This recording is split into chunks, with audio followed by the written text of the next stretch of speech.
8:17, muchísimas gracias por su sintonía, gracias también a nuestro colega Carlos Castellanos. Seguimos con la información local. Ayer el vicecoordinador del PT en la Cámara de Diputados, Gerardo Fernández Noroña, aseguró que su reciente compañero de bancada, Mauricio Toledo, tiene todo el respaldo de la fracción. Recordemos que esta declaración viene en contexto a la acusación que hizo ayer la Fiscalía General de Justicia local. Señala a Mauricio Toledo por un presunto enriquecimiento ilícito. Escuchemos las palabras de Fernández Noroña, que asegura que se trata en realidad de una persecución política. Y ahora se pretende desaforar a Toledo, que ha votado, acompañado al movimiento estos más de 2 años y medio. Me parece inconcebible la manera en que ejercemos la mayoría. Me parece ingenuo, y la ingenuidad cambia de nombre después de determinado momento. Sí tiene el respaldo de la fracción del Partido del Trabajo. Y lo que consideramos una persecución política, yo creo que hay que investigar lo que quieran investigar. Nosotros estamos de acuerdo en que se investigue, en que se aclare, en que se haga todo lo que se tenga que hacer. Bueno, Fernández Noroña dice que se trata de una persecución política, pero el periodismo tiene otros datos. El exdelegado y diputado Toledo tiene propiedades aquí en la capital que no corresponden a sus ingresos de los últimos años, al menos los ingresos que son públicos, que por cierto no son muchos. El periodista de investigación Mauricio Montes de Oca encontró una propiedad millonaria aquí en la alcaldía de Tlalpan. Le agradecemos mucho, primero, que nos permita compartir su investigación publicada en la revista MX y segundo, la comunicación para que nos explique los detalles. ¿Cómo estás, Mau? Qué gusto saludarte. Gracias, Luisa. Muy buenas tardes. Gracias por esta invitación y saludos a todos quienes nos escuchan. Al contrario, gracias a ti. Para tratar de entender quién es el personaje de quien estamos hablando, ¿nos puedes contar un poco de su trayectoria política y cuánta información sobre sus ingresos en estos años tenemos? Pues Mauricio Toledo comenzó desde muy joven en la política. Comenzó en las primeras campañas presidenciales de Cuauhtémoc Cárdenas, es lo que decimos en el reportaje.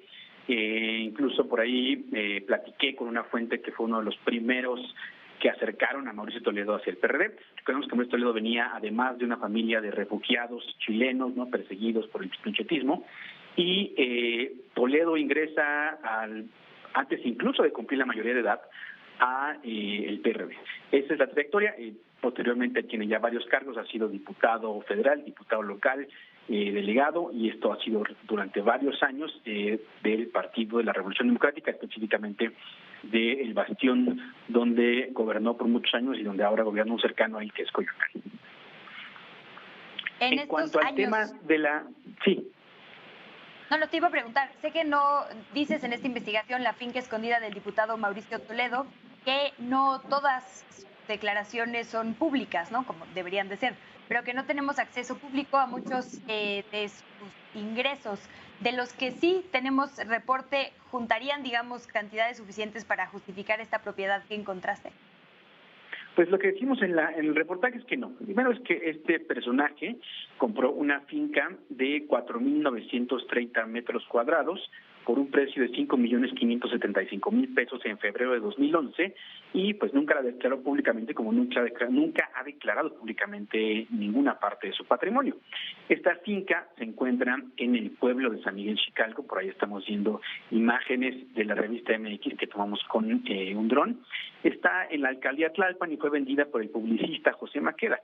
Este pueblo de San Miguel Xicalco es un lugar de contrastes, porque así como es posible encontrar casitas de adobe o decenas de magueyes o casas, digamos, de construcciones vernáculas, también es posible encontrar inmuebles monumentales, como lo que fue la mansión que edificó ahí Arturo el Negro Durazo, que hoy es sede de la Academia Mexicana de las Ciencias. Al momento de comprar la finca, Toledo dijo ante un notario que era soltero y que vivía en un departamento de Los Olivos en la alcaldía de Coyoacán, que por cierto tampoco ha declarado públicamente. En su currículum entregado a la Cámara de Diputados, respondiendo a tu pregunta, Toledo sostiene que entre el 96 y el 2000 trabajó como asesor en el Senado y en la Cámara de Diputados.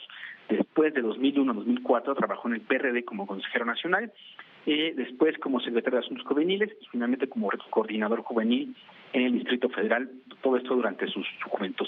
No obstante, en 5 solicitudes de información distintas, tanto al PRD nacional y al local, así como a los 2 poderes legislativos, a la Cámara de Diputados y al Senado, estos dijeron que no tienen ningún registro de pagos realizados a Toledo en ese periodo. Esta información se encuentra, como te digo, en la Cámara de Diputados en el currículum que entregó. Y de acuerdo con la información proporcionada por la Dirección de Finanzas de la Cámara de Diputados, cuando Toledo fue legislador, los recursos que se le entregaron desde el inicio de diputación en el año 2009 hasta que compró la finca en febrero de 2011 ascienden a 3.5 millones de pesos. ¿Qué quiere decir esto? Este es apenas un 63% del precio que pagó por la propiedad. Esto, por supuesto, suponiendo que no gastó en absolutamente nada. Además, adentrando al detalle con los recursos que le entregó la Dirección de Finanzas de San Lázaro, estos 3.5 millones de pesos corresponden a rubros distintos, como la dieta mensual, el fondo de ahorro, la gratificación de fin de año y los apoyos para gestiones legislativas, así como transporte y hospedaje. Además de este trabajo documental de solicitud de transparencia y de búsqueda del inmueble en el registro público de la propiedad de la Ciudad de México, hablé con un par de exdiputados que fueron compañeros de Toledo en la legislatura. Ellos hablaron bajo condición de anonimato y coincidieron en que los ingresos de Toledo no eran suficientes para haber comprado una finca como la que decimos en el reportaje durante su época como legislador federal. Además de todo esto, no hay ningún registro de alguna actividad empresarial suya. No hay registros en el Instituto Mexicano de la Propiedad Industrial y tampoco en los sistemas de búsqueda del Registro Público del Comercio de la Secretaría de Economía. Durante el periodo en que escribí este reportaje, fueron más o menos 2 años, que terminó el 4 de septiembre de 2020, el mismo día en el que inicia la Fiscalía su investigación, según lo que dijo ayer Ernestina. Nunca nos contestó las llamadas, ¿no? Nunca le escribí por WhatsApp, le escribí por Facebook, por ambos correos, busqué a 1,000 personas cercanas a él, a su particular, a su agente de prensa, finalmente nunca contestó. Así que hoy quizás tengamos alguna claridad si avanza la investigación en la Fiscalía sobre cómo y dónde sacó el dinero para comprar una finca de ese tamaño cuando sus ingresos apenas cubrían el 65% del valor, 63% del valor específicamente.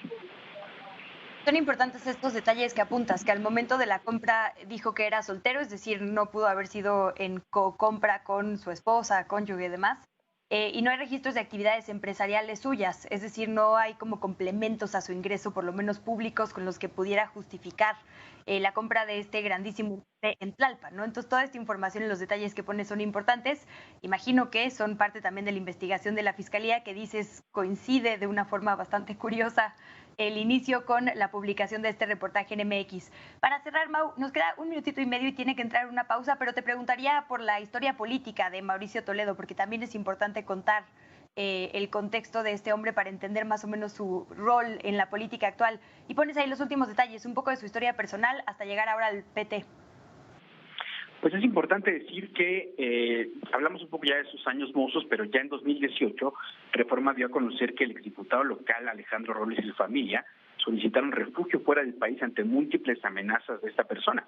E incluso por estos hechos, la CNDH emitió la recomendación 63-2018. Yo hablé con Saray Zúñiga, esposa de Robles, y me confirmó que sus hijos viven en un desplazamiento forzado en Canadá, el país que aceptó otorgarles asilo, y además pues se ha visto envuelto Toledo en escándalos de todo tipo, desde clientelismo, amenazas de muerte, señalamientos por corrupción de varios tipos, el supuesto cobro de diezmo a sus colaboradores, la agresión a simpatizantes de Claudia Sheinbaum en un mitin, recordemos esos famosos sillazos que se hicieron virales en las redes sociales. Además ha sido señalado por el manejo irregular de recursos de la reconstrucción, el uso de aviadores en sus módulos de atención y la compra de votos, entre muchas cosas más. Es una persona que ha tenido varios señalamientos y hoy estamos aquí con este reportaje intentando probar uno y veremos cómo le va a la Fiscalía intentando probar los demás y sobre todo cuál es la respuesta del resto de los diputados con respecto a esta solicitud. 10 segunditos. Tus redes sociales y la página de MX para seguirte. La página de MX es m-x.com.mx y yo estoy en Twitter como @maumondeo. Muchísimas gracias por estar. Qué privilegio. Fuerte abrazo, Mau, gracias. Gracias, Luisa, un abrazo.